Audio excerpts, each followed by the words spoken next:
Hello everyone and welcome back to the channel. So today in this video we are going to talk about top 10 non-fiction books. If you are a college student or about to go in a college, these books will help you through and through in your journeys. So watch till the end.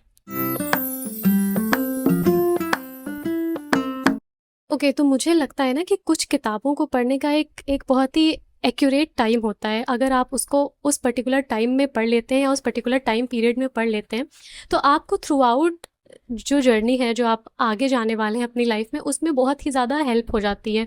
मतलब अगर आप कुछ चीज़ों के बारे में पहले से जानते होते हैं ना तो आपको ऐसे बहुत ही ज़्यादा कंफ्यूजिंग फील नहीं होता है या फिर अननोन फील नहीं होता है. हालांकि लाइफ की अपनी कॉम्प्लिकेशंस हैं वो तो आती रहेंगी, उससे डील भी करना पड़ेगा, मगर आप उसके बारे में जब पहले से जानते होते हैं और हल्का सा वेल प्रिपेयर्ड होते हैं तो जर्नी जो है वो बहुत ही ज़्यादा आसान हो जाती है.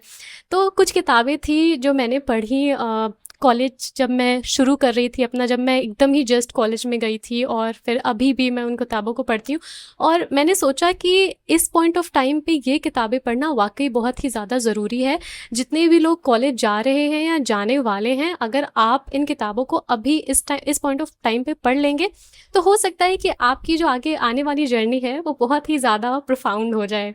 Okay so starting of with the first book which is psychology of money. आपने इस बुक के बारे में बहुत बहुत बहुत सुना होगा, मुझे पता है, पर ऑनेस्टली गाइज ये बहुत ही ज़रूरी है अपने आप को फाइनेंशियली एजुकेटेड रखना, क्योंकि इस पॉइंट ऑफ टाइम पे ना बहुत ही ज़्यादा इंपॉर्टेंट हो जाता है अपने आप को मनी माइंडेड बनाना. क्योंकि अब हम कॉलेज में होते हैं या कॉलेज में जा रहे होते हैं तो पढ़ाई के साथ साथ ना हमें अपने फाइनेंसेस को कैसे बैलेंस करना है, कैसे मैनेज करना है, ये बहुत ही ज़्यादा ज़रूरी है. तो इस पॉइंट ऑफ व्यू से मुझे लगता है कि हर एक कॉलेज गोइंग स्टूडेंट को, हर एक स्टूडेंट को साइकोलॉजी ऑफ मनी तो मस्ट रीड है, पढ़नी ही पढ़नी चाहिए. Next book in the list is rework. ये बहुत ही ज़्यादा इंपॉर्टेंट बुक है क्योंकि मुझे लगता है कि कॉलेज में आते से ही ना हमारा दिमाग ऐसे बहुत सारे ऑप्शंस को एक्सप्लोर करने लगता है कि क्या करियर ऑप्शंस होने चाहिए, क्या क्या करना चाहिए. और बहुत सारे लोग पढ़ाई के अलावा ना बिजनेस करना चाहते हैं या बिजनेस शुरू करना चाहते हैं, वो अपना स्टार्टअप करना चाहते हैं. ये बुक इतनी ज़्यादा बिगिनर फ्रेंडली बुक है और इतना ज़्यादा इजी लैंग्वेज में आपको वो सारी बिजनेस की बातें, कैसे शुरू करना है, किन किन चीज़ों पे फोकस करना है, क्या क्या बातें ध्यान में रखनी है, ये सारी चीज़ें आपको वो एकदम ABCD की तरह समझाती है. ये बुक बहुत ही ज़्यादा टेक्निकलिटीज़ में नहीं घुसती है, थियोरेटिकल बातें नहीं करती है, ये एक्सपीरियंस्ड बातें करती है. ये जो किताब है उसको भी एक्सपीरियंस लोगों ने लिखा और अपने एक्सपीरियंस के बेसिस पे लिखा है. इसीलिए आपको ऐसा नहीं लगेगा कि आप बस कोई ऐसी सी बुक पढ़ रहे हैं जिसमें केवल थ्योरीज दी हुई हैं, जिसको आपको मतलब पढ़ने के बाद फिगर आउट करना पड़ रहा है. जबकि इस बुक में सब कुछ बहुत ही ज़्यादा आपको अनकॉम्प्लिकेटेड ढंग से समझा दिया गया है. Again, a very, very important book. Men are from Mars and women are from Venus. A very important book on relationship, how to handle your relationship. क्योंकि कॉलेज में आते से ही जैसे दूसरी चीज़ों पे दिमाग जाता है, हमारे रिलेशनशिप भी बहुत ही ज़्यादा कॉम्प्लिकेटेड होने लग जाते हैं, स्पेशली अपोजिट जेंडर के साथ. इसीलिए बहुत ही ज़्यादा इम्पॉर्टेंट है कि आप इस मामले में भी अपने आप को एजुकेट करें, जितना कि आप बिज़नेस के मामले में, पढ़ाई के मामले में अपने आप को एजुकेट कर रहे हैं. रिलेशनशिप भी उतना ही ज़्यादा एजुकेटेड ढंग से हैंडल होना चाहिए. ये बुक इतने ज़्यादा अच्छे से मेन की चीज़ों को बताती है और वेमेन की चीज़ों को बताती है कि उनके जो फंक्शंस हैं वो कैसे वर्क करते हैं, वो कैसे सोचती हैं, उनके इमोशंस कैसे काम करते हैं, और on the other hand men's के इमोशन कैसे काम करते हैं, वो किस पॉइंट पे क्या सोच रहे होते हैं और वेमेन उनसे क्या एक्सपेक्ट कर रही होती हैं, क्या चाहती हैं. मतलब इस बुक में आपको बताया जाएगा कि आपको इस सिचुएशन में अपने अपोजिट जेंडर से क्या एक्सपेक्ट करना है और उनको क्या आप दे सकते हैं. तो ये सारी चीज़ें समझना, और जब हम इन सारी चीज़ों को ना समझ के आगे बढ़ते हैं किसी रिलेशनशिप में तो वो बहुत ही ज़्यादा एक हेल्दियर और फास्ट ग्रोइंग रिलेशनशिप हो जाता है, जिसमें कि कोई खास कॉम्प्लिकेशंस फिर रह नहीं जाती हैं. जब आप एक दूसरे को और एक दूसरे के इमोशंस को, एक दूसरे के फंक्शंस को समझने लग जाते हैं ना तो बहुत ही ज़्यादा आसान हो जाता है हैंडल करना, और कोई कन्फ्यूजन नहीं होती कि यार ये ऐसे क्यों बिहेव कर रहा है, यार या ये कैसे ऐसे क्यों बिहेव कर रही है, मैंने तो सब कुछ सही किया या मैं तो सब कुछ सही कर रही हूँ, फिर ऐसा क्यों हो रहा है. तो ये सारे जो सवाल है ना कि मैं तो सब कुछ सही करता हूँ फिर भी नाराज़ हो जाती है, यह आपको दोबारा नहीं पूछना पड़ेगा. इसीलिए men are from Mars and women are from Venus is a must read guys. So the next book in the list is Mahabharata unravelled by Ami Ganatra. ये बहुत अच्छी बुक है गाइज हमारे एपिक को समझने के लिए, क्योंकि अब अब मैं आपको ये बुक क्यों रिकमेंड कर रही हूँ, क्योंकि आप एक कॉलेज स्टूडेंट हैं, आप जाने वाले हैं। क्योंकि अब इस पॉइंट ऑफ टाइम पे ना हमें अपने इम्पॉर्टेंट एपिक के बारे में भी पता होना चाहिए। ये नॉलेज बहुत ही ज़्यादा ज़रूरी है कि हम उसके कुछ बेसिक्स को जान के रखें, क्योंकि आप अपनी स्ट्रीम में जो चीज़ें पढ़ रहे हैं वो तो पढ़ रहे हैं, लेकिन एज एन इंडियन ये सारी बातें हम लोगों को पता होनी चाहिए, जो बेसिक सी बातें। मैं ये नहीं कह रही कि आप एकदम डीप में घुसते चले जाएं और उसके बारे में थीसिस लिखने बैठ जाएं, लेकिन कुछ बेसिक बातें आपको पता होनी चाहिए। और ईजी लैंग्वेज में ये बुक आपको ये सारी बातें बता देती है, बिल्कुल क्रोनोलॉजिकल ऑर्डर में। मुझे भी ये बुक बहुत ही ज़्यादा पसंद आई थी। हालांकि ऐसे कहानी वाले टाइप में नहीं है, बट आपको ये जो इवेंट्स हैं महाभारत के, ये बहुत ही प्रॉपर तरीके से बताती है, और मुझे ये बुक इसीलिए बहुत पसंद आई थी।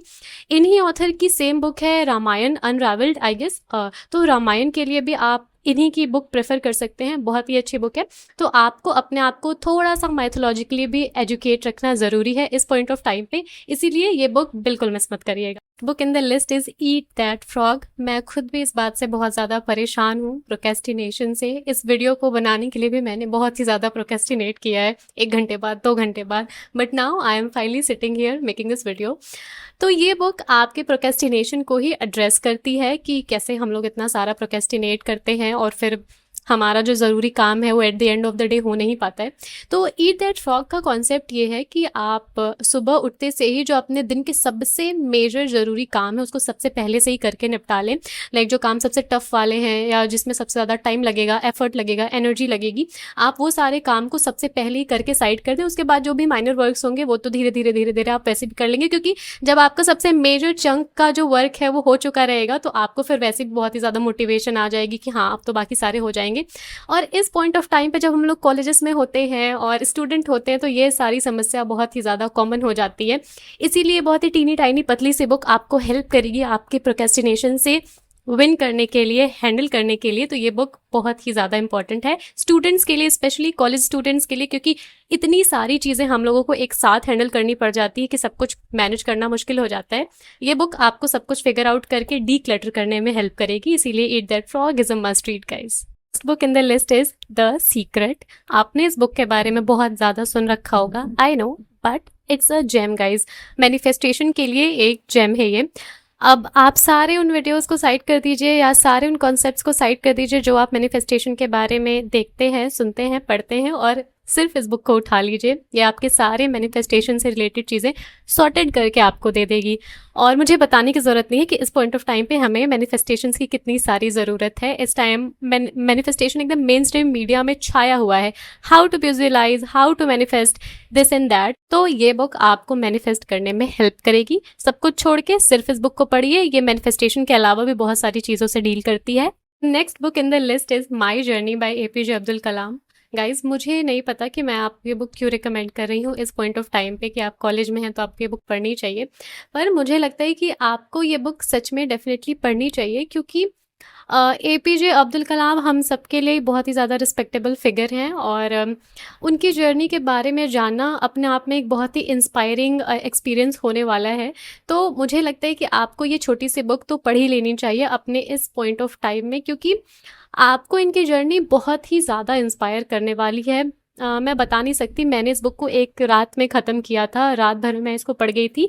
और उस टाइम तो मैं कॉलेज में भी नहीं थी, मैं स्कूल में थी जब मैंने इस बुक को ख़त्म किया था। बट स्टिल मैं आपको रिकमेंड करूँगी कि आप इनकी बुक को ज़रूर पढ़िए, क्योंकि मुझे नहीं लगता कि हमारे पास कोई रीज़न है इस बुक को ना पढ़ने का। Next book is very very very important guys. ये बहुत ही ज़्यादा इंपॉर्टेंट बुक है, मैं आपसे बता रही हूँ। आप सारी किताबें साइड कर दीजिए, बट ये वाली बिल्कुल मिस मत करिएगा, स्पेशली अगर आप कॉलेज में हैं तो, क्योंकि how to win friends and influence people आपको आपके पूरे लाइफ में कभी ना कभी किसी ना किसी पॉइंट ऑफ टाइम पे ज़रूर काम आ ही जाएगी। क्योंकि इस पॉइंट ऑफ टाइम पे हमें लोगों से इतना ज़्यादा कम्युनिकेट करने की ज़रूरत पड़ती है, इतने सारे मौके मिलते हैं हमें लोगों से बात करने के लिए, उनसे इंटरेक्ट करने के लिए, कि ये बुक उस टाइम पे बहुत ही ज़्यादा मेजर रोल प्ले करने आ जाती है हमारी लाइफ में। क्योंकि अगर हमें कोई बहुत ही अच्छा मौका मिलता है और हम अपने आप को बहुत ही ज़्यादा रिप्रेजेंटेबल वहाँ पे दिखा पाते हैं अपनी कम्युनिकेशन स्किल्स के थ्रू, तो गॉड नोज़ कि आपके लिए क्या अपॉर्चुनिटी अवेट कर रही हो। इसीलिए जब भी हम कॉलेज में जा रहे हों तो अपनी कम्युनिकेशन स्किल्स पे ध्यान देना बहुत ही ज़्यादा ज़रूरी हो जाता है कि हम कैसे अपने आप को प्रेजेंट कर रहे हैं, कितने ज़्यादा कॉन्फिडेंट है, सामने वाले की किन किन बातों का ध्यान रखना है, अपनी किन किन बातों का ध्यान रखना है, क्या क्या चीज़ें करनी है, क्या क्या चीज़ें नहीं करनी है। ये सारी चीज़ें बहुत ही ज़्यादा इंपॉर्टेंट हो जाती हैं इस पॉइंट ऑफ टाइम पे। तो मुझे लगता है कि जो भी कॉलेज के स्टूडेंट्स हैं, वो जा रहे हैं, कॉलेज में हैं, उनको ये बुक तो किसी भी कॉस्ट पे मिस नहीं करनी चाहिए। मैंने ये बुक कॉलेज से पहले ही पढ़ ली थी और मुझे बहुत ज़्यादा हेल्प हुई थी इस बुक की वजह से, क्योंकि इसमें कुछ कुछ ऐसी ऐसी बातें दी हुई हैं जिसे आप इन एन इंस्टेंट फॉलो कर सकते हैं। मुझे ये बुक इसीलिए पसंद आई थी क्योंकि आप इसके जो भी फॉर्मूलाज हैं उसको बस आप इस बुक को ख़त्म करिए और फॉलो करना शुरू कर दीजिए, बिल्कुल वैसा है। तो आपको कुछ भी ऐसे लेंदी नहीं लगने वाला है, इसीलिए इस बुक को डेफिनेटली अपनी TBR में शामिल करिए। सो अब हम लोग अपने वीडियो की एंड की तरफ बढ़ चुके हैं। अब मैं केवल आपको 2 बुक्स और बताऊंगी, उसके बाद ये वीडियो ख़त्म हो जाएगी। पर उसके पहले मैं आपको एक बात बता देना चाहती हूँ कि ये जो वीडियो है ये नॉन फिक्शन बुक्स के लिए ही ओरिएंटेड था। पहले मैंने सोचा था कि मैं फ़िक्शन और नॉन फिक्शन दोनों आपको इसी वीडियो में बता दूंगी, पर मुझे लगा कि वीडियो बहुत ही ज़्यादा हेक्टिक और लेंदी हो जाएगी, और दोनों ही जॉनराज में मेरे पास काफ़ी सारी किताबें थी आपको बताने के लिए। मैंने बहुत ही ज़्यादा लिस्ट को क्यूरेट करते करते ये 10 बुक सेलेक्ट की हैं कि ये तो पढ़ ही लेनी चाहिए। पर फिक्शन में मेरे पास 10 बुक से ज़्यादा बुक्स होंगी, मुझे इस बात की बिल्कुल श्योरिटी है। तो फिक्शन बुक्स के लिए भी रिकमेंडेशन नेक्स्ट वीडियो में आएगी, जो कॉलेज स्टूडेंट्स के लिए मस्ट रीड होगी, तो उसको भी देखना बिल्कुल मत भूलिएगा। Second last book in the list is I want to die but I want to eat book की। गाइज मैंने इस बुक के बारे में आपको अपनी कुछ पहले की वीडियोज़ में बता रखा है कि ये बुक मुझे कितनी ज़्यादा पसंद आई थी और कितनी ज़्यादा रिलेटेबल बुक थी ये मेरे लिए। To all the girls and to all the boys as well, आपको ये बुक पढ़ लेनी चाहिए अगर आप अपने इस दिमाग के एंग्जाइटी में हैं, अपने उस सेमी डिप्रेशन वाले फेज़ में हैं, तो आपको ये बुक डेफिनेटली पढ़नी चाहिए, क्योंकि ये बहुत ही ज़्यादा हमारे सीरियस इश्यूज़ को बहुत ही ईजी तरीके से ये बुक डील कर देती है। इसमें बात होती है, एक लड़की होती है और वो अपने थेरेपिस्ट के सेशंस को इस बुक में सारा डॉक्यूमेंट करी हुई है कि वो अपनी थेरेपिस्ट के पास गई, उसने अपनी फीलिंग्स बताई कि मुझे ऐसे ऐसे लगता है, और उसकी थेरेपिस्ट ने उसको रिस्पॉन्ड किया कि इसकी वजह ये है वो है।